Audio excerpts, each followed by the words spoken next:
Hello everyone, welcome back to our channel yes sir charismatic chemistry. अब हम start करने वाले हैं एक कंप्लीट न्यू चैप्टर। और ये चैप्टर लाइफ लॉन्ग सबको बहुत इंपॉर्टेंट रहेगा। That is the name of the chapter is animal classification. Animal classification.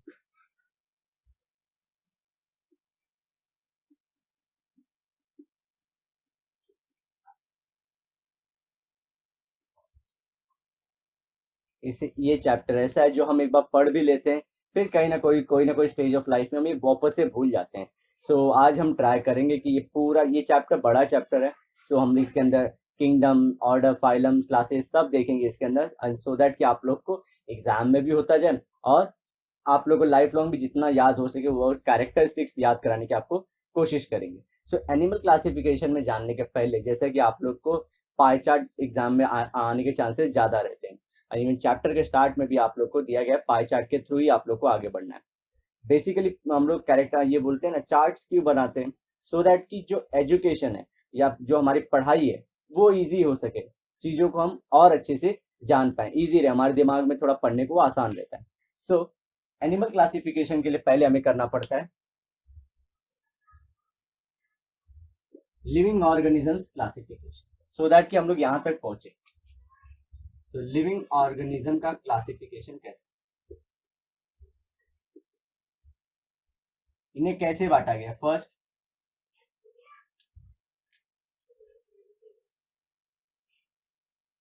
इन्हें हम प्रोकैरियोट्स एंड यूकैरियोट्स में बांटते हैं। प्रोकैरियोट्स क्या होते हैं? जहाँ पे डिफाइंड हमारा न्यूक्लियस नहीं होता है और न्यूक्लियस मेम्ब्रेन जैसा चीजें नहीं होता है, न्यूक्लियोइड होता है। न्यूक्लियोइड इज छोटा वर्जन, नॉट न्यूक्लियस। तो जो डिस्टिंक्ट न्यूक्लियस रहता है वो यूकैरियोट्स के अंदर रहता है, और हमारा प्रोकैरियोट्स के अंदर कोई भी न्यूक्लियस का स्ट्रक्चर प्रेजेंट नहीं होता है। तो कौन सा किंगडम इसके अंदर आता है? इसके अंदर आता है हमारा किंगडम,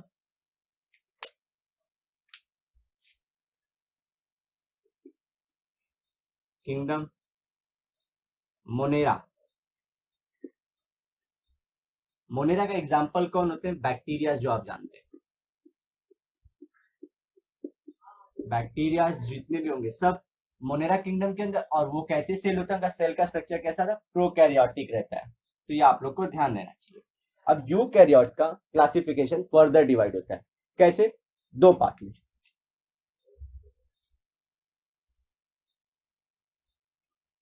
यूनिसेल्यूलर एंड मल्टीसेल्यूलर।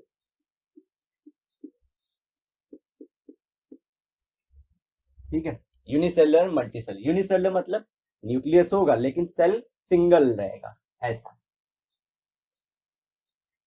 यहाँ पे मल्टीपल रहेंगे, तो ये सिंगल, यहाँ पे मल्टीपल। इसका किंगडम कौन सा है? यहाँ पे यूनिसेलुलर, जो हम लोगों ने थर्ड चैप्टर में पढ़े थे सब, किंगडम प्रोटिस्टा। प्रोटिस्टा के एग्जांपल आप लोग कौन कौन से हो जाते हैं? पैरामीशियम, अमीबा, यूग्लिना, बहुत सारे। ठीक है, ये यूनिसेलुलर है लेकिन यूकैरियोटिक सेल है। ये जैसे लेफ्ट टू राउट जाऊंगा मैं, आप लोगों को क्या ध्यान रखना है, इवोल्यूशन भी इसी तरह से आगे बढ़ा था। फर्स्ट ये लोग आए थे, आज भी ये लोग हैं, साथ में को एग्जिस्ट होते हैं, हमारे साथ रहते हैं ये सब भी। लेकिन जो फर्स्ट अपीयर होती है, यहाँ से सब लोग आगे बढ़ते हैं। मल्टी सेलुलर का फिर से डिवीजन होता है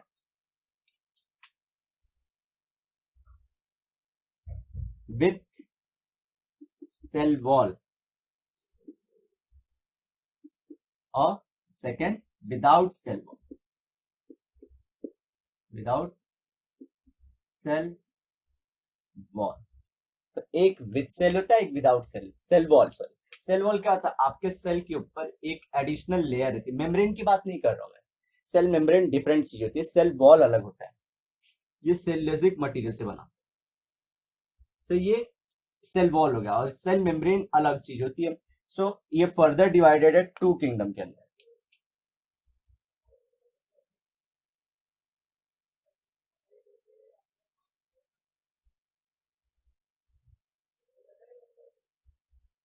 कि कौन फोटोसिंथेसिस करता है और कौन फोटोसिंथेसिस नहीं करता।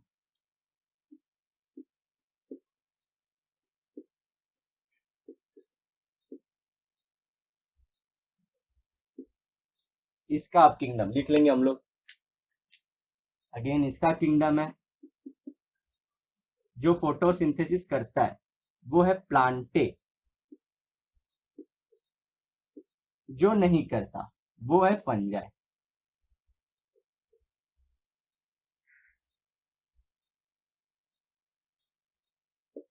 प्लांटे में जनरल आप लोग जानते हैं प्लांट, फंजाई मतलब मशरूम आप लोग जानते होंगे, या फिर म्यूकस टाइप का जो हमारा रहता है, ईस्ट है, इसे बहुत सारे फंजाई आप लोग ऑलरेडी जानते हो।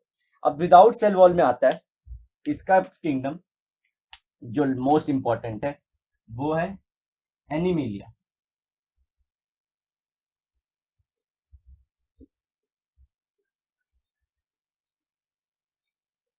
ये हमारा टॉपिक का पार्ट है। सो प्रोटिस्टा का आप कैसे और भी जानते हो, अलगे जानते हो आप लोग, अलगे जैसे कि बहुत सारे अलगे आप लोग जानते होंगे, कुछ कुछ रहते हैं। अच्छा, और इनके बीच में कुछ कुछ लिंकेज भी रहता है, कुछ आपको एग्जांपल्स ऐसे भी मिलेंगे जो दोनों के कैरेक्टर्स दिखाएंगे। सो इसमें और इसके अंदर कैरेक्टर्स दिखाने वाला भी है, जैसे कि आर्केन्स, दो वो प्रोकैरियोटिक के कैरेक्टर भी दिखाता है, यूकैरियोटिक के भी दिखाता है। ये सब बहुत इंपॉर्टेंट चीज है। तो इनके बीच में भी लिंकेज है, अगेन ये दोनों के बीच में भी लिंकेज है, फिर ये दोनों के बीच में भी लिंकेज है। जैसे कि प्रोटिस्टा का और आप एग्जांपल क्या ले सकते हो, अलगे, अलगे प्रोटिस्टा। जनरली क्वेश्चन रहता है बच्चों कि अलगे को कहाँ रखना है। अलगे जनरली आपके प्रोटिस्टा में आता है, प्रोटिस्टा के बाद आता है प्लांटे। सो अलगे भी कुछ कुछ अलगे जैसे कुछ कुछ ग्रीन ब्लू अलगे जिनका नाम होता है, वो क्या करते हैं, फोटोसिंथेसिस भी करते हैं। सो दोनों कंप्लीट आप ऐसा नहीं पाओगे कि एकदम बोलते हैं ना कि पैक है कि इसके बाद सिर्फ जो फोटोसिंथेसिस करेंगे वही आएंगे और यहाँ पे फोटोसिंथेसिस ये वाले नहीं करते, नहीं, कुछ कुछ रहते हैं एम्बिग्यूटी। जैसे इवोल्यूशन होता है बीच बीच में कुछ आपको जब जंप करते हैं तो कुछ ऐसे स्पीशीज मिल जाएंगे जो जो क्या करते रहेंगे, दोनों के कैरेक्टर दिखाएंगे। सो किंगडम आपके कितने हो गए यहाँ पे, 1 2 ये 3 4 5। तो जैसे कि मैंने बोला था लेफ्ट टू राइट जब होगा हमारा, सो वो इवोल्यूशन के हिसाब से ही होगा। अब नेक्स्ट ये किसका है, ये विटाकर का क्लासिफिकेशन। बहुत सारे ऐसे ऑलरेडी मार्केट में अवेलेबल है, लेकिन जो वर्ल्ड ने फॉलो किया किसका, विटाकर का। ये नाम इंपॉर्टेंट है। ये जनरली जो क्लासिफिकेशन अगर ये ना देते तो जनरली किंगडम में इन्होंने ये जो किंगडम का सिस्टम अपनाया वो बहुत इंपॉर्टेंट था, सो दैट की स्टडीज जो है हर एक किंगडम की अच्छे से हो पाए। अब हमारा जो चैप्टर है वो किंगडम एनिमिलिया के बारे में बात करता है। तब आप समझ चुके हैं कि हम लोग का सेक्टर ऑफ फोकस कौन सा है, ये है पूरा, ये आपका फोकल सेंटर होना चाहिए, इसी के बारे में हम लोग बात करने वाले हैं। तो इसके अंदर का क्लासिफिकेशन अब फाइनली करना है। सो आप लोग कंफ्यूज नहीं होगा कि विटाकर का क्या क्लासिफिकेशन है और आगे जो हम लोग बात करने वाले हैं जैसे कि आगे अरिस्टोटल के बारे में बात करेंगे, सो वो क्लासिफिकेशन क्या है, ठीक है। तो आप लोग उसमें कंफ्यूज नहीं होंगे कि कहाँ पे हम लोग एनिमल ये का क्लासिफिकेशन का बात करेंगे। नेक्स्ट क्या आता है कि क्लासिफिकेशन किया ही क्यों, कि ये सब चीजों का क्लासिफिकेशन होना चाहिए था। जैसे कि हर एक किंगडम में आप लोग पाओगे कि वैरायटी बहुत है, स्पीशीज वैरायटी बहुत है, अलग अलग टाइप के स्पीशीज होंगे आपको, लेकिन एनिमिलिया में हाईएस्ट मेरे को लगता है कि सबसे ज्यादा जो डाइवर्सिटी है उनके अंदर है। सो उनका डाइवर्सिटी को पढ़ने के लिए आप लोग को बहुत जरूरी है कि कुछ कुछ सिस्टम फॉलो, जैसे कि यहाँ पे कैटेगराइजेशन किया ना कि ये यूनिसेलुलर है, मल्टीसेलुलर, तो यूनिसेलुलर का किंगडम हमने डिवाइड कर दिया सो दैट की इजी रहता है। सो एनिमिलिया के लिए भी ऐसे बहुत सारे चल रहे थे। पहले तो दिक्कत क्या है आप लोग को जानना बहुत जरूरी। तो जैसे मैंने बताया कि बहुत बायो डाइवर्स थे वो लोग, नंबर्स में बहुत ज्यादा, एनिमिलिया किंगडम में बहुत ज्यादा नंबर्स ऑफ स्पीशीज हैं। सो उन सबको पहले स्टडी करना, फिर उनके बीच के सिमिलैरिटी भी जानना कि क्या सेम है और क्या डिफरेंट है कि उनको अलग ग्रुप में रखूं। सो आप लोग को पहले बहुत ज्यादा डेटा चाहिए। सो डेटा चाहिए मतलब क्या, आज से 200-300 साल पहले डेटा अवेलेबल नहीं थे क्योंकि साइंस इतना अवेलेबल नहीं था। तो जैसे जैसे डेटा आते जाएगा वैसे वैसे क्लासिफिकेशन और स्ट्रॉन्ग होता जाएगा। तो आप लोग को ये चीज ध्यान रखनी है कि सिस्टम कैसे इंप्रूव होगा। ठीक है, तो इतना आप लोग को ध्यान रखना। अब मैं जो ड्रॉ करूंगा वो रहेगा किंगडम ऑफ एनिमिलिया के बारे में।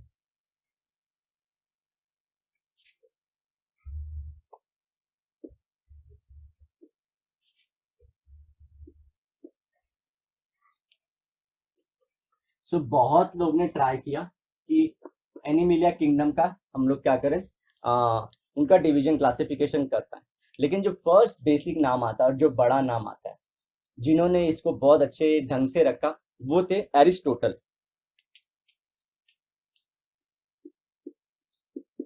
एरिस्टोटल, अच्छा, एरिस्टोटल कहाँ के थे, ग्रीस के।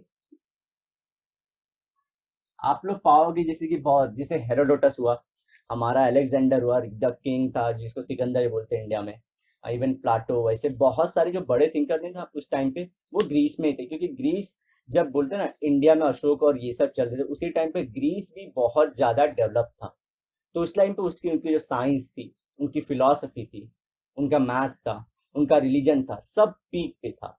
सो हिस्ट्री में जैसे हेरोडोटस का नाम देते हो, देखिए यहाँ पे एरिस्टोटल का आप लोग को एक बहुत आ, अच्छी चीज शायद से पता नहीं होगी कि जो सोक्रेट था, जो सबसे बड़े हम लोग थिंकर बोलते हैं, उसका जो स्टूडेंट था वो था प्लाटो। प्लाटो का स्टूडेंट था एरिस्टोटल। एरिस्टोटल का स्टूडेंट था अलेक्जेंडर। ये क्यों बता रहा हूं मैं कि अलेक्जेंडर ने, अलेक्जेंडर को जो थोड़ा सा 2 मिनट की, अलेक्जेंडर को जो सबसे ज्यादा बताया था कि इंडिया इतना अच्छा दिखता है या कुछ है, या ईस्ट में कुछ उनको बोलते हैं हेवन करके कुछ है। सो हेवन करके नहीं था, उस टाइम पे इंडिया बहुत ग्रीन थी और लैविश थी, हर एक कंडीशन अपने पास अवेलेबल थी, अच्छा अपने यहाँ मानसून था, सब कुछ अच्छा चल रहा था। सो इनको एक था कि जिंदगी में मरने से पहले एक बार फार ईस्ट को देखना है, क्योंकि ये वेस्ट में है तो इनको इंडिया ईस्ट में पड़ती है।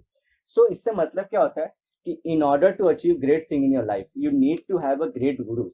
जैसे कि इतने बड़े गुरु, जो ये पूरे आप लोगों को पता नहीं होगा, आप लोग 10th स्टैंडर्ड में होंगे तो आप लोग को इनके बारे में पता नहीं होगा, बट जैसे आप लोग बड़े होगे लाइफ में आप लोग कंफ्यूज होना शुरू हो जाओगे कि कैसे कुछ चीजों में आप कंफ्यूज हो, आप इन्हीं के सोल्यूशंस पढ़ोगे।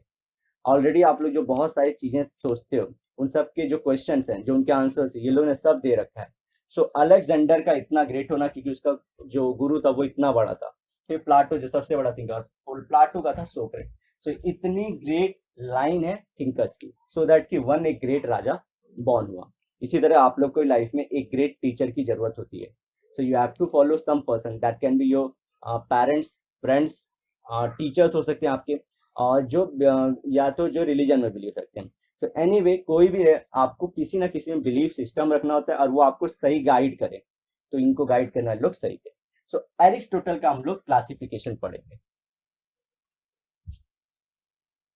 एरिस्टोटल के क्लासिफिकेशन को क्या बोलते हैं, artificial, artificial method of classification, classification.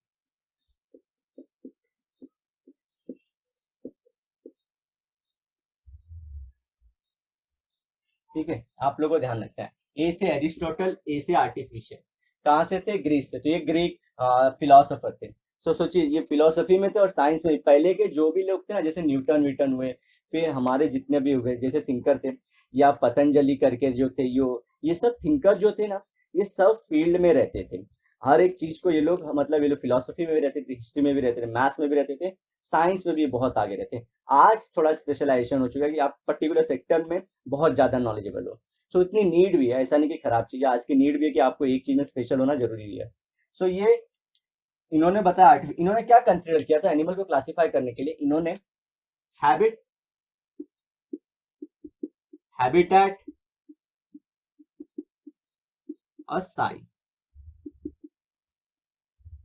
किसका हैबिट, मतलब एक एनिमल की हैबिट क्या है, जैसे कि कुछ जो है नॉक्टर्नल होते हैं, नॉक्टर्नल बोल सकते हैं, नॉक्टर्नल बोलते हैं, जो रात को ही निकलते हैं, जैसे कि हमारे जो भी रोडेंट्स हैं, रोडेंट्स क्या जो बोलते हैं ना ऐसा कचरा खाते हैं, इन द सेंस कचरा इन द सेंस कि ये नहीं, लेकिन जो लेफ्ट ओवर रहता है वो खाते हैं। सो सबसे अच्छा एग्जाम्पल है उसका माउस, या आप लोग जो भी बोल सकते हो, वो सब रोडेंट्स हैं जो ये सब, तो ये लोग नॉक्टर्नल होते हैं, मतलब ये रात को निकलते हैं। तो ऐसे हैबिट्स होते हैं कि रात को खाना खाना, फिर दिन को कहीं छुप के रहना, तो ये हैबिट्स होती है। सेम स्नेक की भी यही रहती है। तो ऐसे ग्रुप को, ऐसे हैबिट को एक साइड रखा कि हैबिट क्या क्या सिमिलरिटी है, क्या क्या डिफरेंसेस है। देन उनका साइज देखा कि कितना बड़ा है कोई, कोई कोई कितना छोटा है। तो और तीसरा चीज हैबिटेट, हैबिटेट मतलब कहाँ रहते हैं। कुछ कुछ एनिमल नॉक्टर्नल है जो कहाँ पे रहते हैं, हमारे डेजर्ट में रहते हैं। तो जनरली जो नॉक्टर्नल, ये आप लोग को क्राइटेरिया दिखेगा, ये डेजर्ट्स में ही दिखेगा, क्योंकि डेजर्ट्स में डे टाइम में आपको ये हीट बहुत ज्यादा रहती है, so that people don't move out. Even humans जहाँ रहते हैं वो भी दोपहर को बाहर निकलते हैं, अगर उनको ट्रैवल भी करना है वो अर्ली मॉर्निंग और लेट इवनिंग में ट्रैवल करते हैं। सो जनरली उसी तरह से भी है। तो हैबिटेट मतलब location where they live, habit मतलब जो हम प्रैक्टिस करते हैं, और साइज मतलब एनिमल कितने बड़े छोटे हैं। सो ये तीन प्रोसीजर को फॉलो करके आर्टिफिशियल मेथड ऑफ क्लासिफिकेशन किसने बनाया, एरिस्टोटल ने। अच्छा, सो ये तो कंप्लीटली फॉलो नहीं होता है, ठीक है, लेकिन इसको कुछ लोगों ने आगे बढ़ाया, फॉलो किया, जैसे कि प्लाइनी, जॉन रॉय, फिर लिनस। ये नाम इंपॉर्टेंट है, ठीक है, क्यों? क्योंकि हम लोग आगे चल के अभी पढ़ेंगे ट्रेडिशनल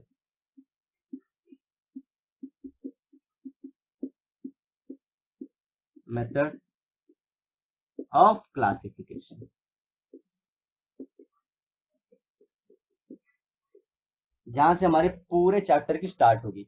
ये जो था ये लिनियस ने बनाया था पूरा, ठीक है। तो स्टार्ट किया था एरिस्टोटल ने आर्टिफिशियल मेथड ऑफ क्लासिफिकेशन से, फॉलो किया इन लोगों ने।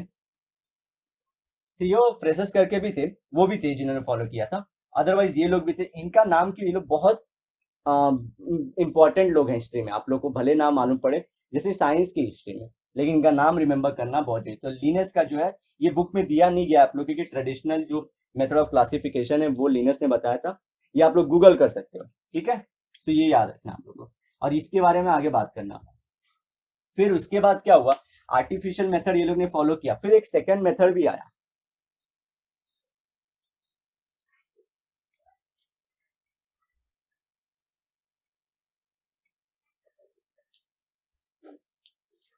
सेकेंड मेथड आया था, उसका नाम था नेचुरल।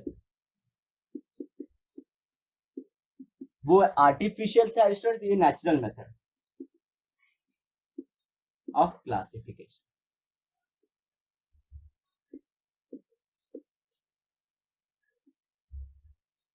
अगर आर्टिफिशियल वाला बहुत सारे बाहर के कैरेक्टरिस्टिक, एनिमल दिखते कैसे हैं, उनके प्रैक्टिस की, या आउटसाइड वाली प्रॉपर्टीज थी, तो इसने इनसाइड प्रॉपर्टीज के ऊपर, जैसे कि क्रोमोजोम के ऊपर डिवीजन फॉलो किया कि एनिमल्स को क्रोमोजोम के बेसिस पे करेंगे।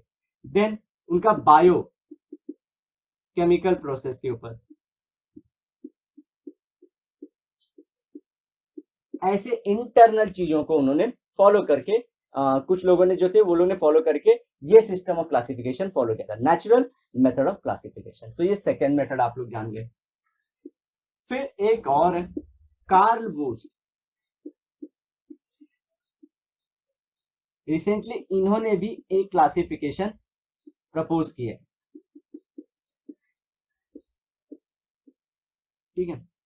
इन्होंने क्या, ये कौन है, इनका नाम क्यों इंपॉर्टेंट है, आप लोग को आर्किन्स के बारे में बोला था ना, ये आर्किन्स के बारे में बताने the first person was Carl Woods, that's why his name has come in your book, कि उन्होंने भी दिया था, उनके क्लासिफिकेशन का नाम नहीं दिया ना, उसके बारे में थोड़ा आइडिया भी नहीं दिया कि कैसे कैसे उन्होंने डिवाइड किया था, जस्ट आप लोग को मेंशन किया। तो मेंशन करने का रीजन मेन है कि उन्होंने आर्किन्स के बारे में डिस्कवरी की थी। सो इस तरह से आप लोग का जो फॉलो करना है, अब थर्ड जो हम लोग फॉलो करेंगे, फोर्थ वाला ट्रेडिशनल वाला, वो आप लोग को बता दिया कि लिनस का जो फॉर्मेशन था वहां से आया। अब आप तो नेक्स्ट क्वेश्चन आता है आपके चैप्टर में कि क्लासिफिकेशन क्वेश्चन आता है क्लासिफिकेशन पढ़ने के, why there is need to study classification, need for classification. ये प्रोबेबल क्वेश्चन है इसलिए इसे डील करना बहुत जरूरी है। ये बॉक्स मटेरियल के क्वेश्चन है, सो ये आप लोग छोड़ देते हो। जनरली क्या होता है, हम लोग इससे क्या होता है, स्टडी इजी हो जाती है।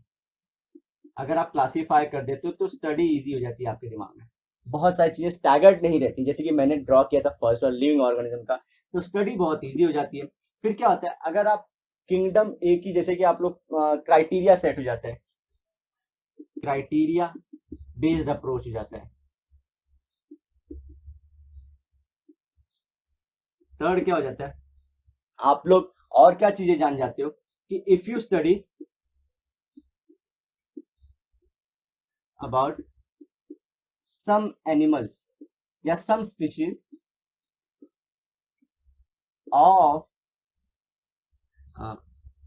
of any group, then you are able to know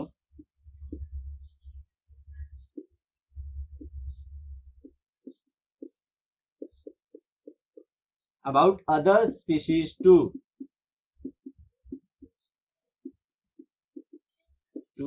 of that group, of that same group। मतलब अब पर्टिकुलर समझिए, मैं लेता हूँ किंगडम प्लांटे। तो किंगडम प्लांटे में अगर आप कुछ प्लांट्स के बारे में पढ़ लेते हो, जैसे कि हम लोग जानते हैं कि वहां पे एंजियोस्पर्म, जिम्नोस्पर्म ऐसे करके उनका ब्रायोफाइटा, टेरिडोफाइटा, तो ऐसे करके बहुत सारा उनके अंदर डिवीजन दिया। थैलोफाइट्स का ऐसा करके आप लोग पढ़े रहेंगे ऑलरेडी अपने 9th स्टैंडर्ड में।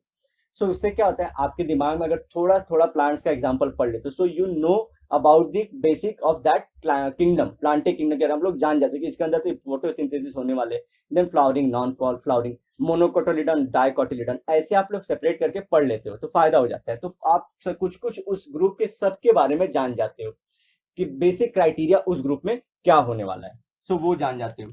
फोर्थ क्या होता है, जैसे मैंने बताया था लेफ्ट टू राइट गया तो मैंने बोला था इवोल्यूशन, सो इवोल्यूशन के बारे में पता चलता है, आइडिया लगता है। फिर इवोल्यूशन, उसके बाद मैंने क्या बताया था कि आपको कंप्लीटली अलग अलग करके भी नहीं पढ़ना है, दोनों के बीच में एक लिंकिंग स्पीशीज भी रहती है। सो दोनों के बीच में क्या होता है, दोनों ग्रुप्स के अंदर, मैं ग्रुप्स क्यों बोल रहा हूँ, किंगडम क्यों नहीं बोल रहा, क्योंकि हर जगह क्लासिफिकेशन चेंज होती है। फिर फाइलम में अंदर क्लासिफिकेशन, फिर सब फाइलम होगा, तो इसलिए ग्रुप बोल रहे हैं।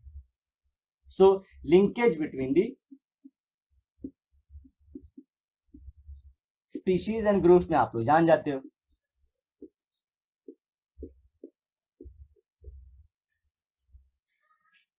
जैसे कि मंकी, हमसे जो मंकी है वो हमसे कैसे रिलेटेड है और वो हमसे डिफरेंट भी कैसे हैं, ये भी हम जानते हैं। जैसे हम लोग होमो सेपियंस हैं, तो हमसे पहले होमो इरेक्टस थे, जैसे कि मैंने अपने फर्स्ट चैप्टर को जब मैंने एक्सप्लेन किया था तब मैंने बताया था। सो वो लोग कैसे हमसे अलग है और कैसे सेम है, सब जानते हैं हम दोनों के बीच में कॉमन क्या है। इसके अलावा हम ह्यूमंस और सबसे कैसे अलग है ये भी जान जाते हैं। तो कनेक्टिंग लिंक्स हम जब समझ जाते हैं स्पीशीज और ग्रुप्स के बीच में, तो ये सब फायदे आप लोग को होते हैं अगर आप लोग क्या करते हो, क्लासिफिकेशन करते हो किसका, किसी भी स्टडी पार्ट का, स्पेशली हमारे एनिमल क्लासिफिकेशन पढ़ते हो। तो एरिस्टोटल, उनका सबका नाम याद रखना। तो अगर ये क्वेश्चन आता है कि कैसे कैसे हिस्ट्री में अप्रोच किए थे, ये सब आप लोगों को दिक्कतें क्या थी, हम कौन सा फॉलो कर रहे हैं, लिविंग ऑर्गेनिज्म का क्लासिफिकेशन किसने दिया था, और हम जो आगे बात कर रहे हैं ट्रेडिशनल सिस्टम ऑफ क्लासिफिकेशन, उसमें हम लोग कॉर्डेट नॉन कॉर्डेट करके उसमें उसको बांट देंगे। उसके बाद फाइलम और सब फाइलम के अंदर जाएंगे और चैप्टर वैसे ही कंटिन्यू रहेगा, एंड तक हम वो सेम फॉलो करेंगे।